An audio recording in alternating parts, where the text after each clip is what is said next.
You be saying no, no, no, no, no. Then saying yes, yes, yes. 'Cause you're messing with your head.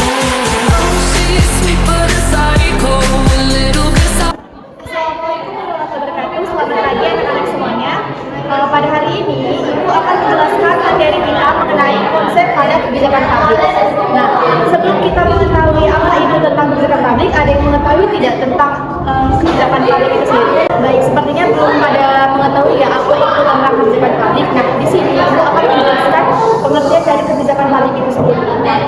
Bisa kita lihat di sini, kebijakan publik itu merupakan suatu tindakan ataupun keputusan ataupun langkah-langkah yang dibuat oleh pemerintah ataupun organisasi untuk melayani mengenai kesehatan, kemudian itu transportasi ataupun tentang pendidikan lainnya. Nah, adapun tujuan dari kebijakan publik tersebut adalah untuk menciptakan suatu program ataupun aturan dengan tujuan untuk membantu masyarakat atau untuk memenuhi kebutuhan dari masyarakat itu sendiri.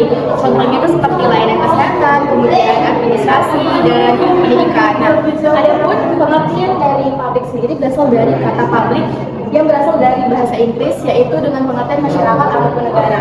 Nah, publik juga dapat diartikan sebagai kelompok kepentingan, kemudian kepentingan yang rasional, kemudian pihak yang memilih, dan pelanggan pelayanan publik. Kita masuk kepada definisi tentang kebijakan publik menurut para ahli. Nah, menurut Frederick, pelayanan publik itu merupakan suatu keputusan, aturan ataupun langkah-langkah dengan tujuan untuk menyelesaikan masalah yang ada di masyarakat. Menurut David Hastings sendiri, kebijakan publik itu merupakan keputusan yang dibuat oleh pemerintah untuk memenuhi kebutuhan masyarakat ataupun untuk membantu masyarakat itu sendiri. Nah, yang terakhir itu menurut Thomas B. Menurut Thomas B, kebijakan publik itu adalah apapun yang dilakukan atau tidak dilakukan oleh pemerintah. Ada tujuan dari kebijakan publik itu kembali lagi kepada masyarakat, yaitu untuk menciptakan suatu hal aturan dengan tujuan kembali ke masyarakat itu sendiri, yaitu untuk memenuhi kebutuhan masyarakat dan menyelesaikan masalah yang ada di masyarakat. Jadinya dibuatlah kebijakan atau aturan untuk membantu masyarakat dalam menyelesaikan masalahnya. Terima kasih, sekian penjelasan dari saya. Dari penjelasan itu, apakah ada yang ingin bertanya? Baik Bu, saya izin bertanya. Sebelumnya perkenalkan nama saya Laksana. Menurut penjelasan dari Ibu, menurut kami Frederick, kebijakan publik adalah tindakan atau langkah-langkah yang dibuat untuk menyelesaikan masalah dari masyarakat.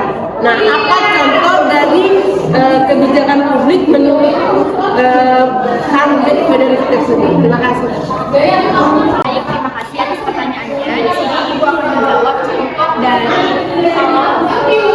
ahli Henry Frederick ya. Nah, contohnya itu misalnya Kota Medan, pemerintahannya membuat kebijakan tentang flyover yang ada di dekat Taman Merdeka. Nah, kenapa kebijakan tersebut dibuat? Kenapa proyek tersebut dibuat? Karena untuk mengatasi masalah yang ada di masyarakat. Masalah apa itu? Yaitu tentang kemacetan. Nah, jadi di Kota Medan itu kan kemacetan itu sangat menjadi masalah ya bagi masyarakat. Ada yang sampai ada terjadinya hal yang tidak diinginkan gitu. Nah, jadi seorang pemerintah membuat kebijakan tersebut dengan tujuan untuk mengatasi masalah dan menyelesaikan masalah dari masyarakat tersebut, sejalan dengan tujuan dari kebijakan publik tersebut, yaitu untuk mengatasi masalah dan memenuhi kebutuhan dari si masyarakat. Nah, jadi contohnya ini seperti itu ya. Terima kasih.